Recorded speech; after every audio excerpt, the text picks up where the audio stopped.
तो कैसी गारंटी है कि आपने ये इस पेपर को कर लिया तो विज्ञान में 75 में से 75 अंक लेकर आऊंगी। ये हमारा 101% रियल पेपर है। और देखो यही आपका कोड पेपर में देखने को मिलेगा। और सेट सी ए या बी कोई भी हो, क्वेश्चन यही रहने वाले आपके पूरे पूरे। देख लीजिए आप फटाफट। हमने ऑब्जेक्टिव के पूरे ऑब्जेक्टिव का आंसर हमने आपको प्रोवाइड करा दिया है। अब हम 2-2 मार्क्स वाले जो क्वेश्चन है हमारा वो देखेंगे। ठीक है, वाष्पीकरण से आप क्या समझते हो, तो इसका हम आपको आंसर दे देते हैं। इसका आंसर आपको सिंपली हम आपको हमारे पास आपको समझाने के लिए ज़्यादा टाइम नहीं है, पर फिर भी हम आपको आंसर बता देते हैं, जिसको आप अच्छे से करोगे तो आप 75 में से 75 अंक ला सकोगे। क्या है वाष्पीकरण से आप क्या समझते हो, तो इसका आंसर ये हो जाएगा वाष्पन या वाष्पीकरण। इसका आंसर ये हो जाएगा उद्वेपातन। ये जितने भी संरचना वाले क्वेश्चन है आपको पूरे पढ़ना है। संलग्न की प्रसुप्त ऊष्मा से क्या आशय है, ठीक है। गलनांक और कथनांक में अंतर, तो पूरे पूरे क्वेश्चन आपको पढ़ना है। अथवा में हमने आपको दिया है उद्वेपातन को परिभाषित कीजिए, उदाहरण भी लिखिए। तो ये हो जाएगा उसका उद्वेपातन और इसका उदाहरण, ठीक है। कपूर और नो सादर अच्छे से स्क्रीनशॉट ले लीजिए। पदार्थ से आप क्या समझते हो, तो इसका भी हाँ हम आंसर दे देते हैं। पदार्थ से आप क्या समझते हो, तो इसका भी हम आपको अच्छे से HD क्वालिटी में हम आपको आंसर दे देते हैं। ये देख लीजिए, ये हो जाएगा आपको पदार्थ से आप क्या समझते हो। अच्छे से पढ़िए। समांगी और विषमांगी मिश्रण में अंतर भी आप पढ़ लीजिए, ये भी क्वेश्चन आ सकता है पेपर में। निक्षेपण से निक्षेपण किसे कहते हैं, तो इसका भी हम आपको आंसर दे देते हैं। ये देख लीजिए निक्षेपण, स्क्रीनशॉट ले लीजिए। साथ ही आप उपधातु और भौतिक एवं रासायनिक गुण के दो परिवर्तन देख लीजिए आप, ठीक है। मिश्रण और यौगिक में कोई दो अंतर, ठीक है, तो हम आपको ये बता देते हैं। ये देख लीजिए आप, मिश्रण यौगिक में दो अंतर, कोई भी दो अंतर आप अच्छे से पढ़ लीजिए। यही प्रश्न पेपर में फंसने वाले हैं, ठीक है। कोलाइड विलयन के कोई दो अनुप्रयोग लिखिए। कोलाइड विलयन के कोई दो अनुप्रयोग लिखिए, तो इसका हम आपको आंसर दे देते हैं। किसके भैया, कोलाइडी विलयन के बोल रहे हैं दो अनुप्रयोग, तो इसके ये हो जाएंगे। कोलाइडी 4 दिए है, कोई भी आपको दो अच्छे से पढ़ लेना है। यही प्रश्न आपके आने वाले हैं पेपर में, साथ में इसको भी तैयार कर लीजिए आप। यही प्रश्न आपके पेपर में फंसने वाले हैं। फिर हो जाएंगे कैनाल किरणें क्या है, इसका हम आपको आंसर दे देते हैं। कैनाल किरणें क्या है, ठीक है। कैनाल किरणें क्या है, इसका हम आपको आंसर दे देंगे।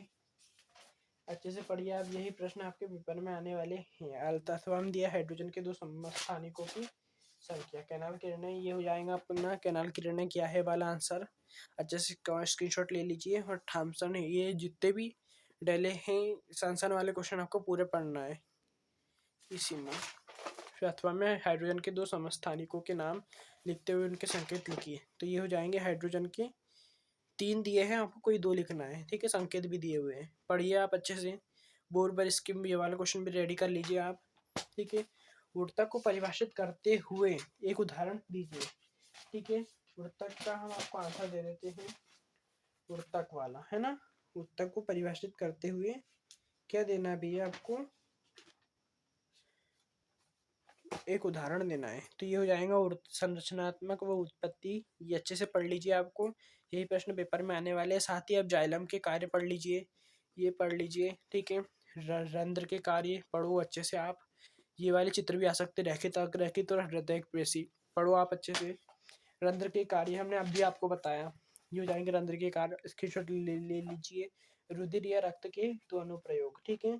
इसके हम आपको आंसर अभी दे देंगे अगले वीडियो में। ये जाइलम ऊतक के कोई दो कार्य लिखिए, तो इसके दो कार्य हो जाएंगे। ये पहला कार्य हो, ये दूसरा कार्य। पढ़िए अच्छे से पढ़िए, स्क्रीनशॉट ले लीजिए, ठीक है। चाल और वेग में कोई दो अंतर लिखिए, ठीक है। तो इसका आंसर हम आपको दे देते हैं। ये चाल और वेग में कोई दो अंतर आपको स्क्रीनशॉट ले लेना है। ये शुरू के ही दो याद कर लीजिए, ईजी है, ठीक है। फिर त्वरण क्या है, तो त्वरण क्या है वाला इसका आंसर ये हो जाएगा। आपको पढ़िए अच्छे से, मात्रक भी दिया हुआ है, अच्छे से पढ़िए। संतुलित बल, जड़त्व से आप क्या समझते हो, जड़त्व वाला क्वेश्चन है ना। और संतुलित बल, जड़त्व का संतुलित बल, ये देख लीजिए। संतुलित बल हो जाएगा किसे कहते हो, जड़त्व। अच्छे से स्क्रीनशॉट ले लीजिए। तृतीय नियम, ठीक है। फिर गति के न्यूटन की गति का तृतीय नियम लिखिए, ठीक है। गति का तृतीय नियम कौन सा क्वेश्चन है ये, दीर्घवर्ग का 5वां प्रश्न। ये हो जाएगा गति के तीनों नियम, पहला हो जाएगा, दूसरा और तीसरा। अच्छे से आप पढ़िए, यही प्रश्न आपके पेपर में फंसने वाले हैं, अच्छे से पढ़िए।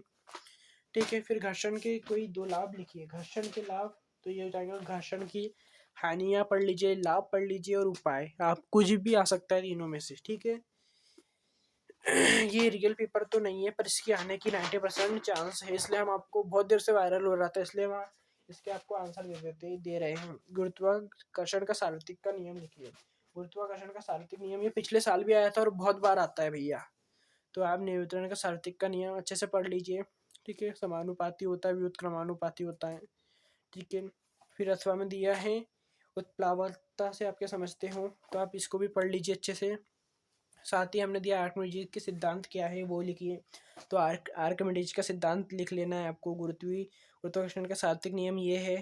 ठीक है, गुरुत्वाकर्षण का सार्वत्रिक नियम क्यों कहा जाता है, ये क्वेश्चन, इसको भी पढ़िए, इसको भी पढ़िए, अच्छे से पढ़िए, यही क्वेश्चन आपके पेपर में आने वाले हैं।